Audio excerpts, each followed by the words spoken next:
Hello, everybody. It is Friday, May the 8th. I hope you had a great week. I hope you're down visiting us on the Outer Banks, or maybe you're a local. A little bit of weather to deal with yesterday and some much needed rain. We're thankful for that. We've been in drought for a good while and definitely helps out, especially in the agricultural areas. We do have a little bit to talk about. Several of our ocean reports were a washout yesterday, but I'll tell you what is going on. And then I'll also tell you about something that's coming up next week you might be interested in. So stay right where you're at, and I'll be right back. Stock up and cast out with Soundside Sporting Goods in Columbia, your one-stop fishing headquarters right off of Highway 64. From fresh mullet and fresh bait to brands like Fish Bites, Strike King, Gulp, Zoom, Miralure, and Bass Lures galore, they've got the gear to keep the lines tight and the coolers full.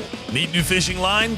They'll re-spool your reels and get you back on the water fast. With rods, reels, waders, buoy boots, and a full-service tackle shop ready to roll, this is the spot anglers trust before the next big bite. Visit them online at SoundsideSportingGoods.com. Soundside Sporting Goods. I mean, why go anywhere else? Hi, I'm LB Daniels, and when you want great local seafood, you go to Fresh Cat Seafood in Wanchese. How do I know it's great? My daddy is one of the fishermen that brings it to the docks. At Fresh Cat Seafood, you will get local seafood right from their fish house. They are a family-owned business that knows the name of every fisherman that comes to their docks. Visit their social media pages to see the latest catches. My daddy would love to put his tuna on your dinner plate, so get it now from Fresh Catch Seafood in Wanchese.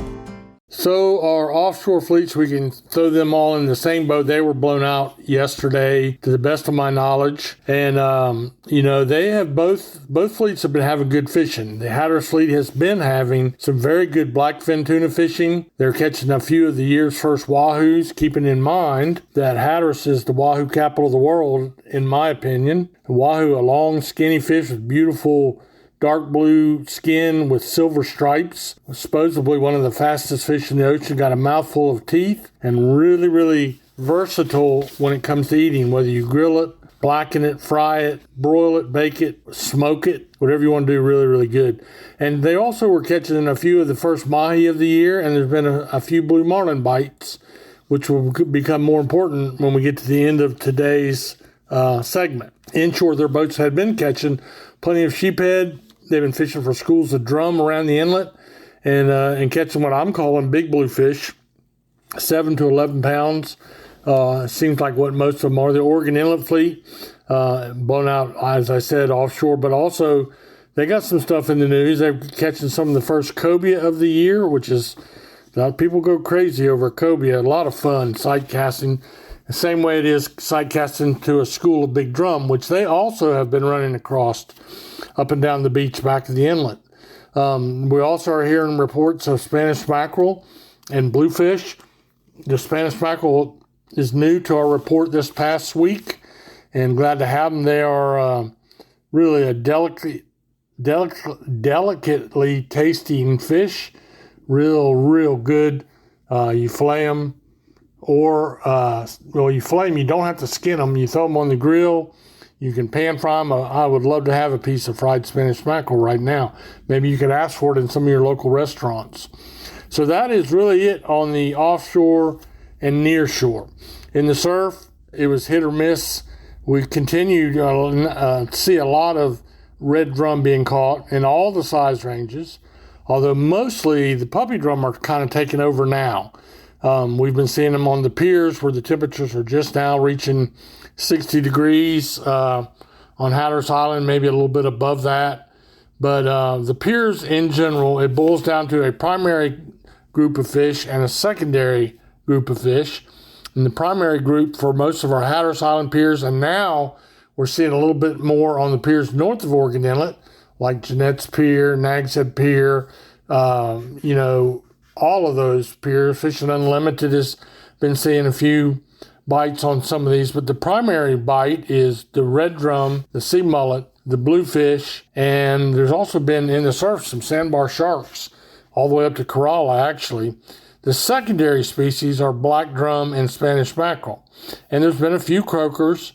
There's been a few small dog sharks, but mostly there's been a very few spot. I haven't seen or heard of maybe one pompano so far, but time is coming that they'll be biting a lot better than they are right now. The piers I mentioned, catching the same species. You might throw in a few gray trout on the piers, but it was windy and it was wet throughout the day, and there were people that fished because, as you know, if you listen to my program, there's not a day made that somebody won't go fishing on the Outer Banks. So we'll take a little break right here. We'll come back and talk about the backcountry, and I'll talk to you about what's coming up this coming week. When lines are tight and the bite is on, you need fuel that keeps up with the action. Introducing Sport Fisher, the drink built for anglers and adventurers who never quit chasing the next big catch. With bold flavor and serious kick, Sport Fisher keeps you energized from the first cast to the last run offshore. Whether you're chasing tuna, marlin, largemouth bass, or just for a great day on the water, crack open a can and fuel the catch. Grab yours today and learn more at sportfisherenergy.com. Sport Fisher, because legends don't run out of energy. Don't have much to report in the backcountry. I know they've been catching a few big drum, some of those on the western Pamlico, some of them on the back of Ocracoke, Hatteras, and Oregon Inlet. But by and large, it's being kept pretty hush-hush. I don't blame them. That fishing is a little bit territorial. So, I like to promote it a little bit because you may want to go get a guide and go. Might want to go do that. But that's really about all I have in the inshore report. So let's go on and jump ahead to my news. Next week, starting on Tuesday, May the 12th, is actually the kickoff festivities. The Hatteras Village Offshore Open Marlin Tournament is going to kick off, and I will be there again all week long with Miss Laura Young and Randy Gregory and George Lott and the whole crew that helps put that tournament on. Really the first tournament in the North Carolina Billfish Tournament Series.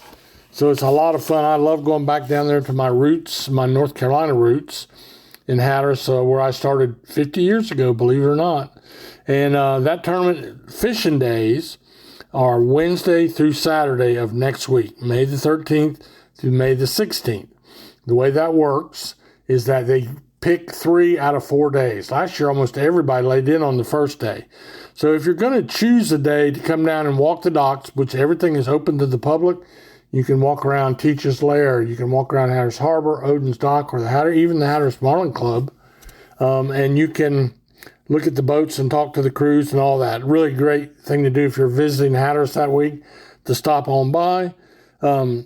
You can pick up a t-shirt, you can shop with all our nice tackle shops and ship stores. Wednesday, May the 13th through Saturday are the fishing days. They'll pick 3 out of 4. So if it's blowing, you might want to wait till, if it's obviously really windy, you may want to try to pick a little better day when more of the boats are out fishing. But on a blow day, one advantage is all the boats are laying to the dock, and it's a good time to go around and talk to people. So that's all happening. I'm excited about it. It'll be the first of 12 tournaments that I'll be involved with again this year, and it's my retirement gig, and I love it. It's a lot of fun doing that job. So keep all that in mind, and don't forget to shop in your local tackle shops. They're the way to go. You're going to get good product at a great price. And if you automatically are thinking it's way more expensive to go there, go price it. Go look for yourself. And if there is a slight difference, then add in what you get in the way of free local knowledge. That alone will make you 50% better on what you catch. And then you get the freshest bait. Really, really important that your bait is not old and not frozen if it can be helped. And you're going to get the best supplies that's made and designed for specifically where you want to fish. Keep in mind that let's just talk about beach fishing. You might be fishing down off the south beaches of Hatteras Island, or you might be fishing north of Oregon Inlet along the beach, and it could be 2 totally different ways of fishing and gearing up. That's where local tackle shops come in. They give you the local knowledge for your specific area. You're not going to find it in a catalog. You're not going to find it in a big box store. So shop with our local tackle shops if you get a chance. And that's about all I have for you today as we roll into the weekend. I hope you have a great day, and I hope that the good Lord blesses you richly.